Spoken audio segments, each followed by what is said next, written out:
Hello, everybody, and welcome to another episode of Get Out of Rap.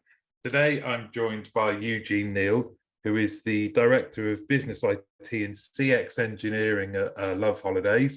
Eugene, thanks very much for joining me today. Thank you for having me, Martin. I think it should be an interesting conversation.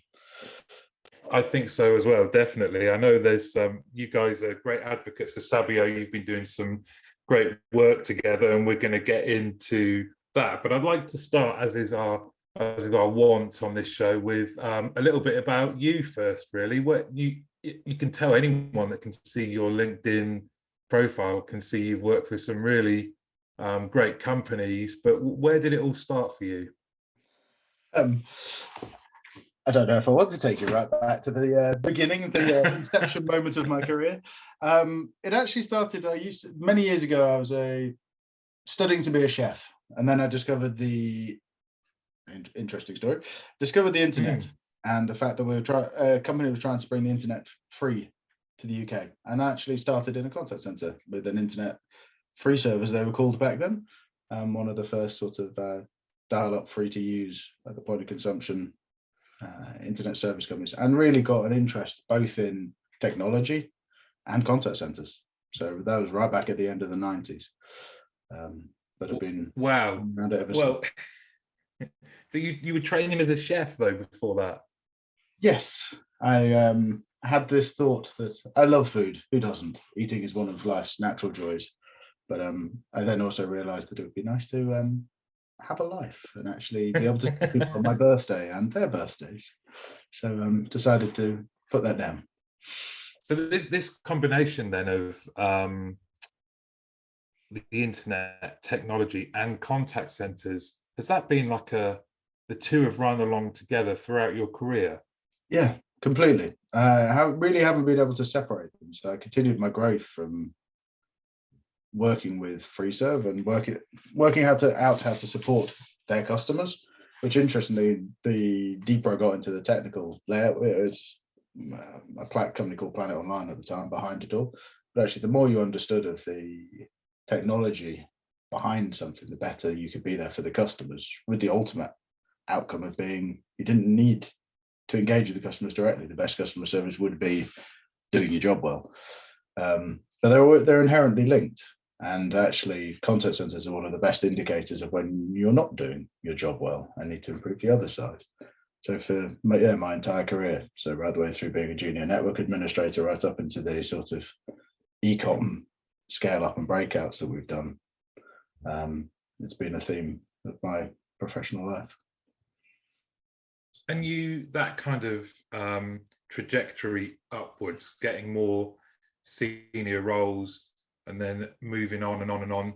What would you want to share with people who might be listening who have a similar kind of interest and passion as you? And by the way, I love the idea that contact centers are indicators of where you are in terms of your customer service. I think that's the first time I've heard that, and it resonates straight away. But in terms of you and kind of the secret to your success, as it were, what would you put that down to?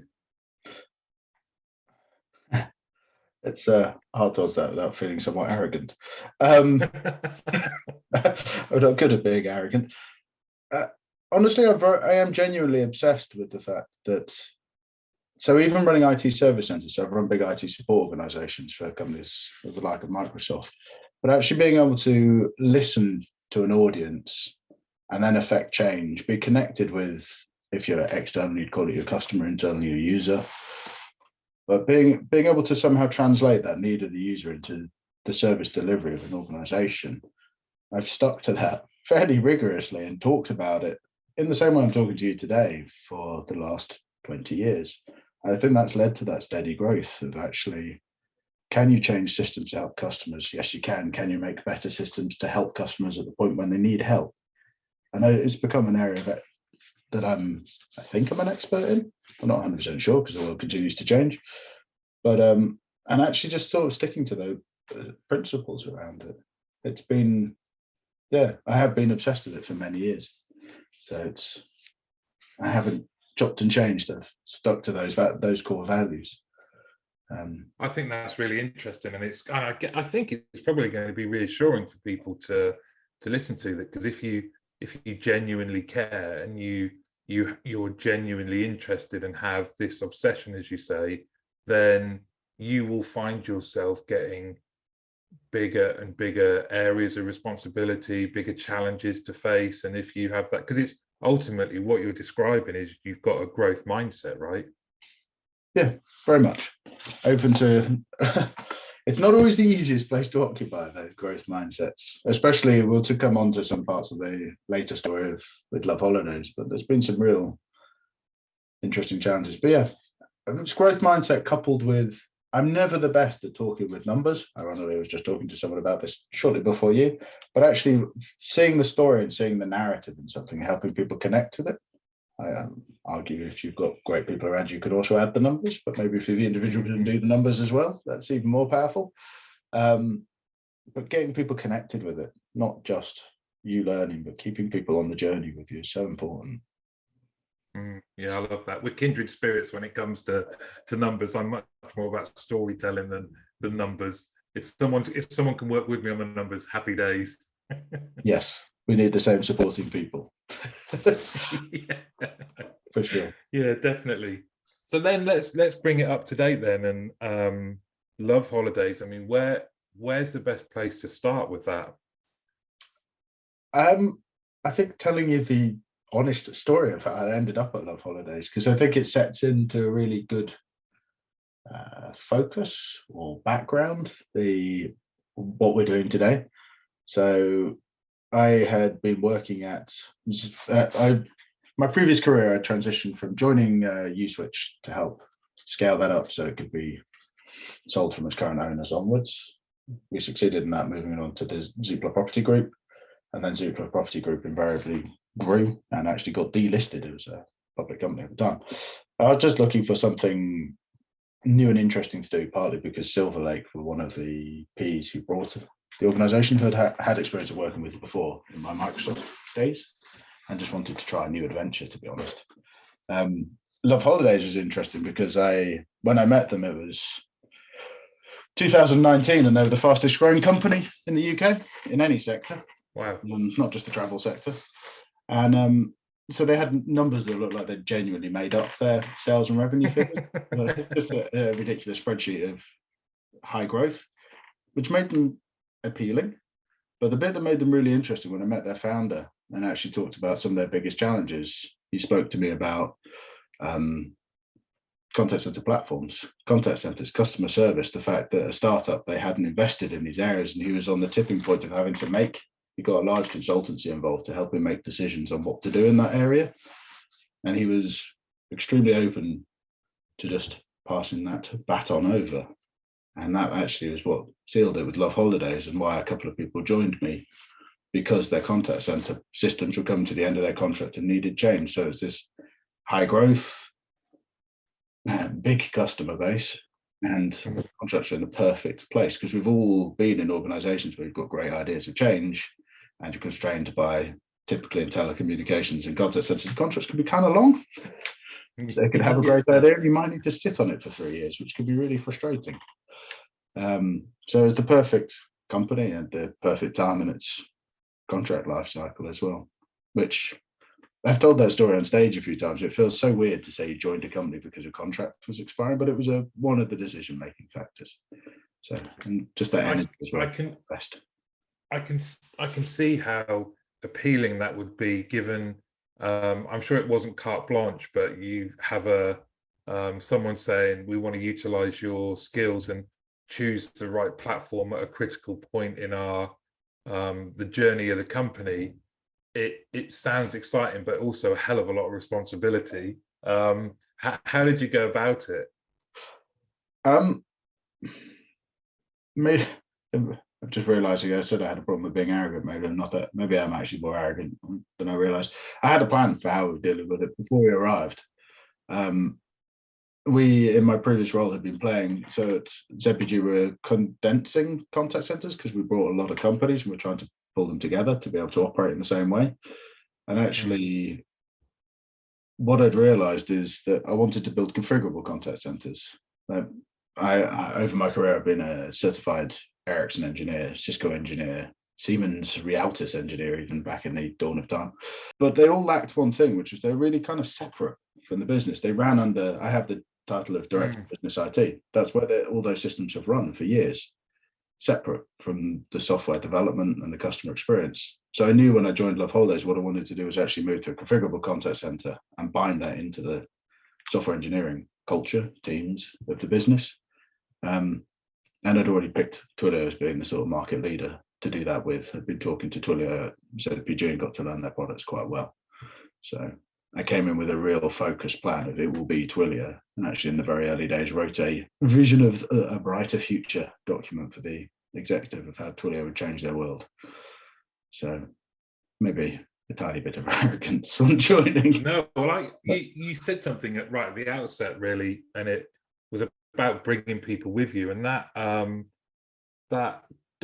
visioning document piece plays right into that in terms of here's a vision. I want to share it with you, so it doesn't seem like it's just some arbitrary, dry process. And the concept of configurable contact centers, I love. Can you just talk for people that might not have heard that phrase? You just talk about what in essence that means for you.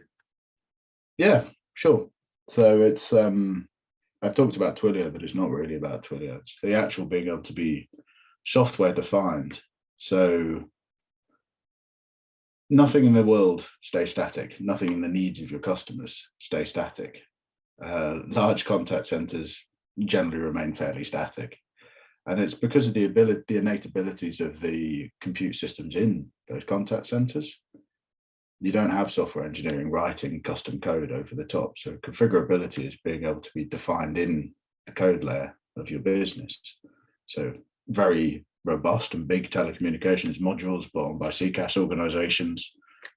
I talk about Twilio, but there are other great companies as well. Big fan of MessageBird, for example, and UJet. Those are really interesting stuff. But actually being able to adapt and change that to not just the needs of your customer today, but actually write it in a considerate way that it would be very malleable and quick to change over time. But interestingly, the biggest part of configurability for me is that we've been able to build our contact center around the rest of our business. So our data sets, our custom platforms are the heart of the contact center. So it completely changes our interaction with our customers, sorry, that we know them. We know them in exactly the same as if you log into a website, you'd expect it to know all about you and everything you brought. Now our contact center does. That's a piece of software as well. And as we introduce new bits to the business, it grows with it. So that's great, because it means that there's not these kind of silos that, I guess, does that, if you don't have that, then that creates those situations that I think are common to a lot of us, especially, my background's kind of operations, and you often felt like we were being tacked on to other parts of either the business or technology. And from the first things you were having to do was to do workarounds to make how you interacted with customers work, as opposed to it being all joined up, and that kind of flexibility that you talk about. Yeah, I know organizationally and the alignment of mindsets, I think we still got some way to go in that journey, but that's now unblocked by the organizational alignment of technologies. So we actually can, me and the director of CX can start thinking about things as very shared problems, and we can actually talk to the person who heads up our digital product team, and they become a fluid, easy conversation. It's not asking for favors anymore. There's no clear lines. It's a very blurred world that we've created, which is good, because it actually over time puts one thing into focus, and that's the customer. You're actually just all focused. You're not trying to do your different functions for your own reason. You're all focused on the customer. It's nice. It is working. We've still got ways to go. I'm not going to claim to have mastered the organizational setup to make what we've created in technology so far run perfectly. But that blurring and then coming together to work to a common with common aims must you're providing a perfect environment for creativity, right? Yeah, yeah, yes, very much so. It's kind of, yeah, creativity, a lot of conversation, plenty of disagreement, and then that is the place where innovation can be born, right? When actually you've got Mm, really good, strong conversations. You don't need everyone to be agreeing. You just need them to be discussing and engaged with each other. mm, An mm. organization There's can, nothing worse than what there's nothing worse or more dangerous than artificial harmony, is there? If you have a mutual respect, and in, like you say, I couldn't have put it better myself. In disagreement, you can find some real progress. yeah. I've generally found harmony only comes, don't need to understand each other's context enough to disagree about it. Yeah. So you use the term fake harmony. I think harmony is the blissful sign of some ignorance. Yeah, definitely. So you're setting up the configurable contact center. What was next? What were the key steps on the journey? 2.5 years of adventure. Can I sum it up in 2 sentences? So key things that I think the really key thing was actually gaining, it's very hard to come out of an enterprise or a business IT team with something as terribly unexciting as a phone system, and get software engineering on board. That was our first key step. And I was really fortunate that I had a principal engineer who got it very early on and could see the fact that it was something interesting and simple to work on to affect change, and helped me spread it through the community of software engineering. I know that sounds like an odd first step, but buy-in from software engineering really important. It need to feel like a respected profession.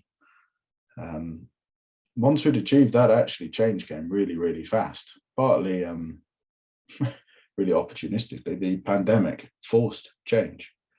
There was no way we could have gone slower. We didn't have the setup to be able to cope with the huge demands that were put on our business by the contact center. The travel industry perhaps bore the brunt of the pandemic. Yeah. I wouldn't say more. There's a few industries up there with us, but very heavily hit. Every single customer was disrupted. So you can imagine the needs for customer service during those times is unprecedented. So it gave us the ability to sort of really speed up what we're going to do with Twilio and the configurable contact center. We introduced layers of automation to clinically handle people and actually get through huge demands.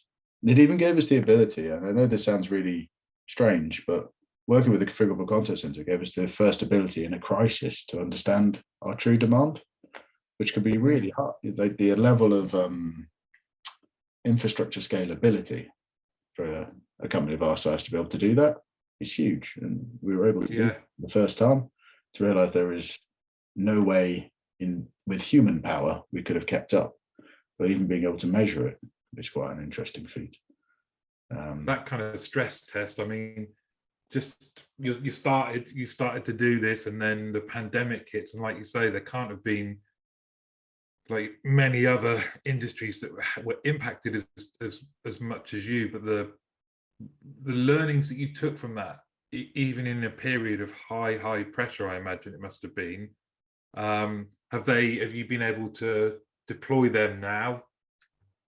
Yeah, we have, and it's really interesting. What we learned is the fact that I always wanted to be able to create a contact center at scale. I always wanted to be able to be software defined to help the customer on their experience.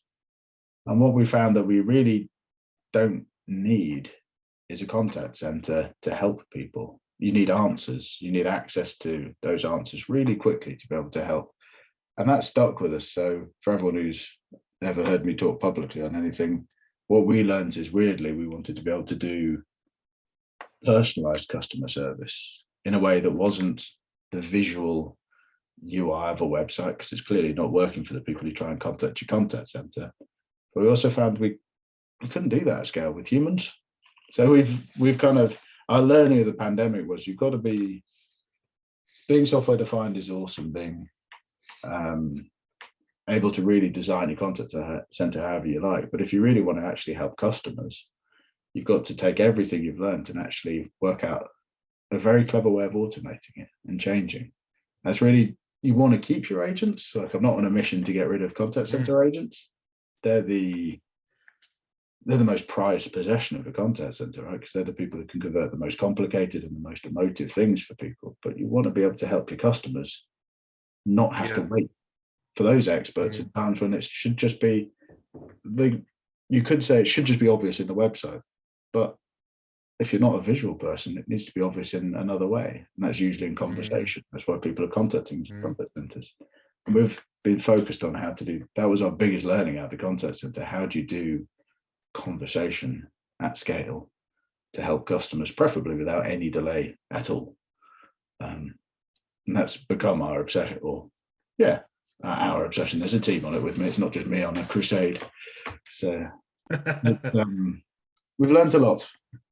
That's the key thing we've taken away. Also, we've taken, we touched on it really briefly, but actually the contact center is the powerhouse. It's the engine of business change. Like, if we talked about all the way through, we want to build configurable contact centers to help our customers.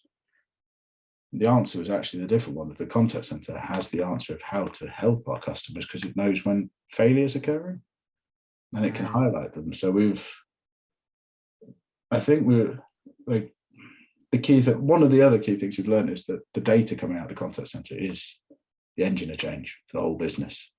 And we've really harnessed that at Loveholidays, that we're now using lots of data sets driven directly out of the contact center to change everything from, we even started to talk about stop sell on certain products that drive too much customer service interactions. But doing these, in the moment review stuff with data, to be able to look at everything. Is the UI actually failing? Yes. If there's something that should be obvious and hundreds of thousands or people are contacting us about it, we should change that really quickly. And actually, there's always been available to us in the contact center, but how do you surface that data meaningfully? We've been learning a lot about that and changing our approaches to that to make it more consumable and powerful for the business. So you've been using data sets to have a more immediate impact from the contact center on the product mix, or how products are actually presented to customers. That's the real bleeding edge. We're starting to think about a couple of our products. We could see them through their life cycle from sale to support, but the real quick, the area where we've become a lot more mature, and I think, is bring that down a bit from not just sale down into support. So if we are seeing a lot of support requests for, in our industry, flight check-in is a big area. It's the moment of truth where people check in and off they go. If we're getting a load of people wanting to speak to a contact center about that, what does that mean? It means there's something wrong further up in the digital product, because that should be, by this point in the 21st century, that should be easy for most people of most ages. And if they're not, it probably means our approach to it is somehow a little off. It's not connecting with people. We can learn and change and adapt based on what a contact center is hearing. And we've accelerated that to the point it's a big strategy driver for us now, the data coming out of the contact center, where before it was just the contact center was a cost and a must have. Now it's become a really valuable tool just for the data alone that it's driving. That's brilliant. I love that. There's something else you said then as well around personalizing conversations, but without the need for that to be delivered through humans. How did you do that? This gets into my proper obsession. So conversational AI, chatbots is where it started. It's a story. It's a well-told story by me. But when we were very early on in the pandemic, with configurable contact center bound into our data, we launched a service called the refund line. You can pretty much guess without me telling you what it does. It helps people register for a refund from a holiday product that they're not going to be able to take due to the pandemic. And it didn't work. It worked technically. You're able to call the service, 3 minutes. You got confirmation of your refund, how much it would be in the bank account it was going into, followed up with an SMS. Like, technically very good. Anyone could call it. Thousands of people at the same time could call it. But they all called back a week later because it seemed too easy. It was like, did I really just get a holiday refunded in 3 minutes and a text message? Probably not. I better give them another ring. And and there was something missing. It was that kind of, you talk about the value of agents, but it's that conversation, that reassurance piece agents do. So we started to play with. I've done work on chatbots before, but very minimal. And I've also done, everyone's worked on linear chatbots, which aren't intelligent in any way. I think most of us gave up on those towards the end of the beginning of the 2020. I think they were pretty much dying. So we went into conversational AI with Google, and it really started to, the help of some people from Sabio as well, started to really investigate how we could actually at scale help customers in a conversational manner. The piece we've up till now invested in just agents to do, but actually giving that reassurance. And we've got obsessed with it, and we've got quite a lot of success from it. And I genuinely think we're helping a lot of customers as well. We read a lot of feedback where it's quick, it's efficient, it knows the answers I need. And that's what we want. Customers want to solve problems. And it's really starting to help. It's fascinating. It's fascinating, isn't it, that a process is working really well, that can cope with scale. It's something about human nature then, that the ease of it disturbed people, that they needed another level of reassurance. Did that reassurance come, and that is the reassurance then done through the personalization part that kind of just does some other layers of, oh, can you just tell me that this is where you were going and these are the dates you were leaving, and what was it? Yeah, I think you've hit the nail on the head to a degree. So the interesting thing is that we talk about great customer service, and people talk. I don't know when it is that people are harping back to. I'm not sure if it's the 1930s or the 1950s, but it's this great era where people, especially in travel, and I know it's true in other sectors, having worked in other sectors, people like used to get greeted by name and so. They knew about your family, and I don't know when that was. It hasn't existed in my life. Yeah, same. I'm not that young. I'm not that old either, but so I assume they're harping back to. I'm going with the 1950s for today. Why not? And actually, what we've achieved. So that automation had that ability. It knew everything about everybody, but it couldn't convey that to anybody. It just was very passive. And with conversational AI, we've sort of been able to move from the chatbot era, which is really those automations and logic flows, which are very cold, into, if you contacted us, Martin, we would be able to greet you by name and know some of those 1950 style details about you. The fact you've been on holiday, or the fact you were going on holiday, where it was, who your flight provider was, but lots of things that may not be essential, but are really reassuring. If you're greeted by name, and the tone is right for the fact you're going on holiday tomorrow, it helps. It just sets people's mind at ease.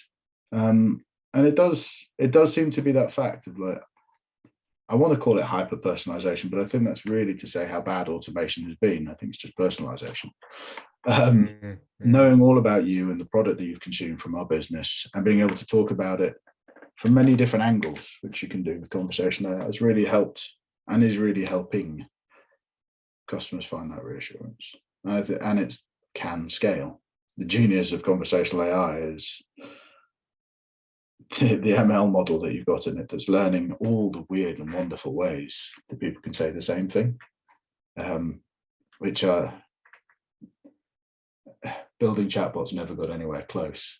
Building digital assistants gets us there, because actually me and you will never ask for the same thing in the same way. I probably won't ask for the same thing the same way twice. Being able to learn and bake that in, and we're still learning it. So once we expand into new markets, we're going to have to start learning it all again. But that's a very, very good point. If my children often take the mickey out of me just about how I will order things through either a Costa or a McDonald's drive-through. When the order's the same, something happens to my brain when I'm in that position, and I ask for them all over the place. So it's a very good point about how we use our language. Yeah, and that's honestly, I think, is one of the biggest reasons we'll always have people. I'm going to be able to deal with a certain level with AI, but when it becomes down to the interest of emotion, nobody puts things in. Logic is not an approach. It's very human. It's very unstructured. And SAI is getting better at taking unstructured and finding intent or meaning from it. But humans are incredible at that. They can do it. You don't need to train them. They can do it naturally. They can see patterns in the chaotic, and they can find intent in the utterly bizarre sometimes. And yeah, that's why we need. Again, I always think it's important because I work with hundreds of agents. I don't have an obsession of getting rid of agents. I just have an obsession with wanting to see agents work on the really complex or the really emotive that machines, whether they're right or wrong, are probably inappropriate to be going and solving. Yeah, it's, I don't know. Maybe if we're successful at Love Holidays, we'll successfully bring back the 1950s, but it'll have the voice of maybe be the 1950s view of the future that we're in. We'll have a robotic front end of it. Like a Pathé News kind of voice. And definitely going to make that the subject to copyright, the voice of my contact center, the received pronunciation. Yeah. So you mentioned something as well that's interesting there, was the terminology that you used, that it wasn't chatbots. You said digital assistants. Why the distinction? I have a half, maybe it's even further. I have an answer, but I'm still evolving my thinking on it. And I think a lot of people are as well. I'm not. So chatbots were functional things. They were logic trees. So you could have a robotic conversation along a certain line with it. A digital assistant can offer a whole range of things that you may or may not have plotted out and be thinking of, even as a customer when you start off. So, for example, our digital assistant, who's called Sandy, because we're a holiday company and we're very clever. Nice. Yeah. Subject to some argument, I wanted to call it Athena, but I got overruled because apparently that was a silly posh name. Yeah, I'm not silly or posh. I just looked it up on Google, who the goddess of travel. But an assistant can offer you more things than you think you perhaps needed. So, for example, if you're talking about your flights to India, you need vaccines, you need a fairly strict visa process. And those terms and conditions change all the time, how you do those things. And our digital assistant can branch off into those conversations. So you can cover the core things that you would want to charter agents to talk about, or even an old school chatbot, that core logic, but actually you can bleed it out into being everything a customer might need. So yes, you may be talking about changing a flight time, but when somebody changes a holiday, maybe they change season they're traveling in. And we know that people on average take 2 suitcases rather than 1 if you travel in the winter. Clothes are bigger. A digital assistant could talk about that with people, could actually branch out these conversations. Doesn't have to wait to just be asked. It can actually almost, don't want to use the word opinion, but it can proactively put out answers and help people. And we've kind of become used to it from Google. I don't know how many people are big users of the Google Assistant, but if you ask if you say goodnight to your Google Assistant, you can have a whole routine of things it will do behind the scenes. So it's more than just the one simple functional instruction you gave to a chatbot. It can be a series of associated consequences and conversations. But no, I think it's into the future of a lot of not just contact centers, but customer service in general. People wanting that. I don't know about you, but I'm somewhat over reading long and strangely in all differently structured websites because they're part of somebody's brand. I actually just want information. And I think digital assistants have that ability to say, hey, tell me about my holiday. And they just break it down to the information you need and surrounding halo of facts, which to read can be somewhat tiring. Because you're navigating your way through sales text. You just want the key information, don't you?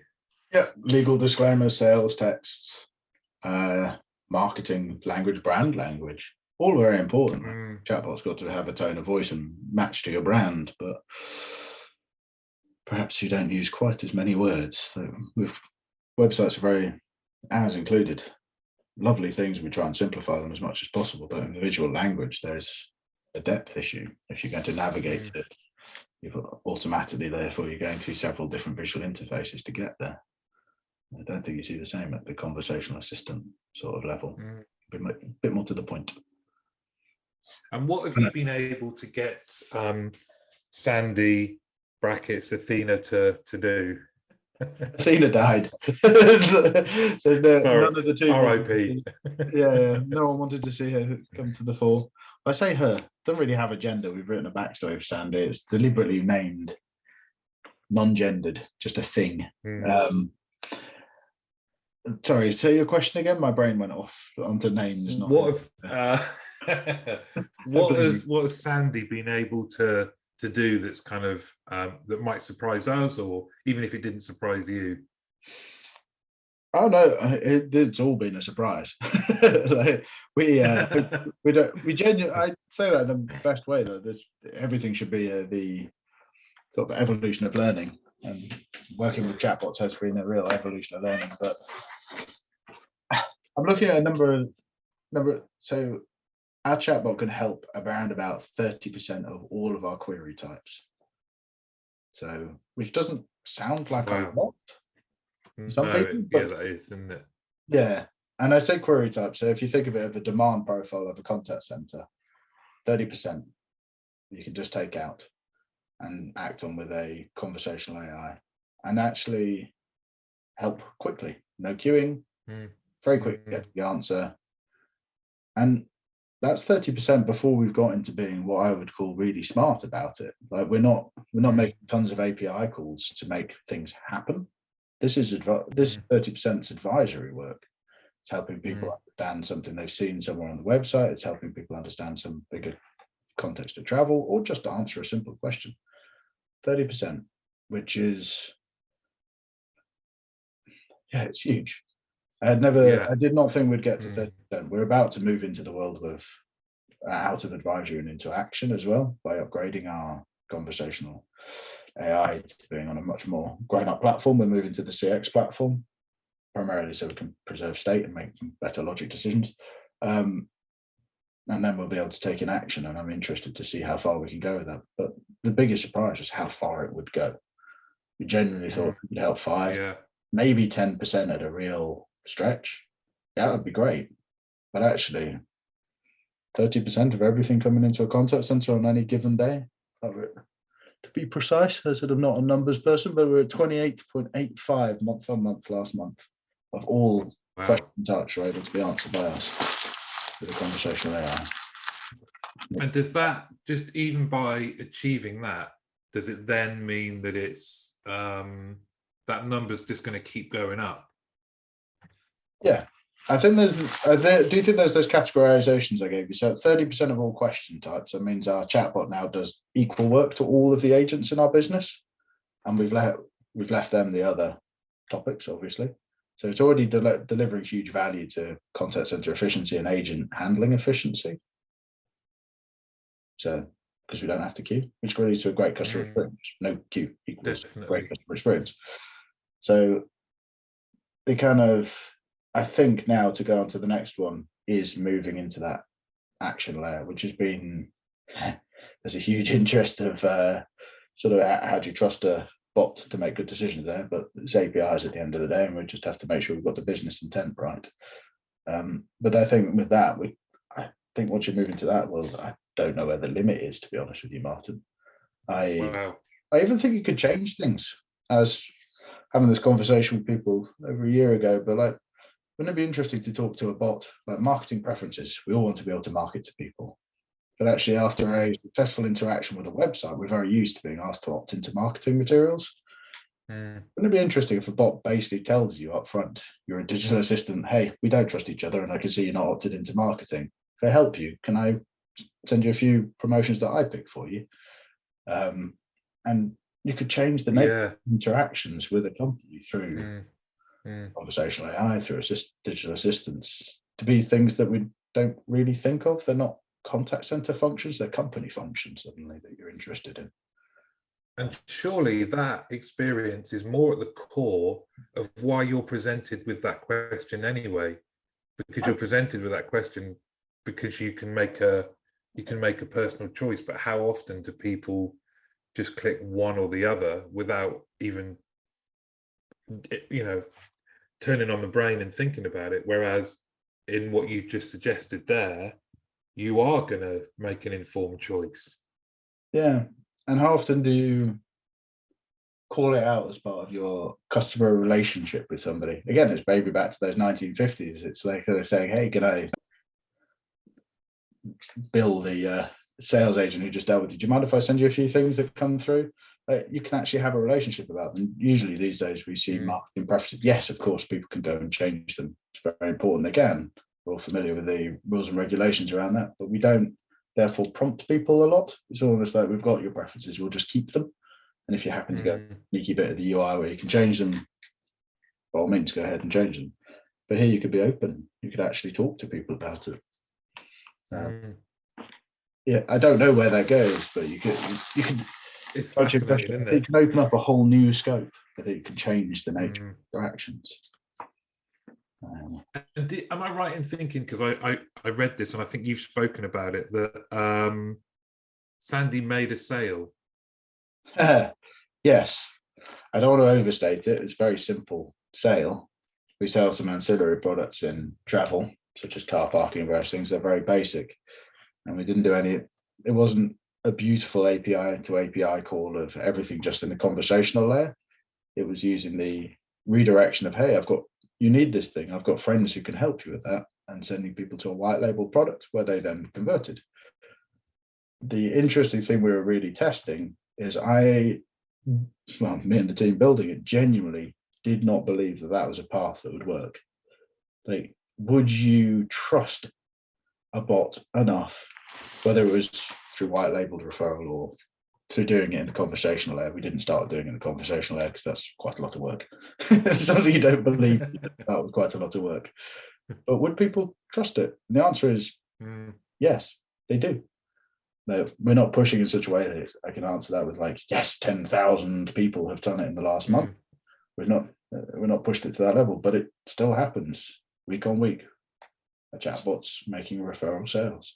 So there is a relationship, there is a trust piece there, which we do intend to explore and exploit in the future. Because again, it's allowing us to get, I'm going to come back to that 1950s piece. If we can actually talk to people from their perspective, contact centers, the greatest examples of contact centers have the allowance of time to be able to say to a customer, hey, I've also noticed in your booking these things are missing. Yeah. But they're targeted on upselling. They may not do them just on the things that are just needed. And we can start to do those through a chatbot. So yeah, we can sell. We could even help somebody fill in their visa application form by taking them through a partner site. You've got some intriguing form filling capabilities with a conversational assistant that it knows so much about you.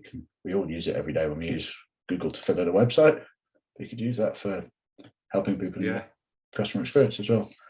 So I think yes, we sold, but what we're really exploring is, would people trust? Would people change their interaction with a chatbot from just, I can't even get my own phraseology between chatbot and assistant, but would they move, I guess, from that chatbot relationship to an assistant relationship, which say, hey, do you know something? Can you help me with something outside of what I just spoke about? And sales. It's surprising. Caused a few raised eyes. People are like, are you not meant to be a support team? Why are you selling something? Sorry about that. Yeah, we've never felt the need to apologize. But it's really an interesting one. I think probably the Experiment I'm most interested in, because I think it's got a lot of growth potential in it. What else excites you then about the and obviously there's a lot of work to do, and but if you allow yourself to have those kind of blue sky moments, what excites you about where this could go? I think I'm really lucky, Martin, because I'm living in a world where we're bringing all that blue sky to reality. That's great. So where do we think it goes? I think it has this really interesting idea. Your digital assistant will always be there to help customers with most requests. But interestingly, that same digital assistant can live with us in the contact center as well. So there's no reason why we've tried lots of different ways of using Google's products, and I'm obsessed with Google products. Just I like their conversational AI setup in Dialogflow.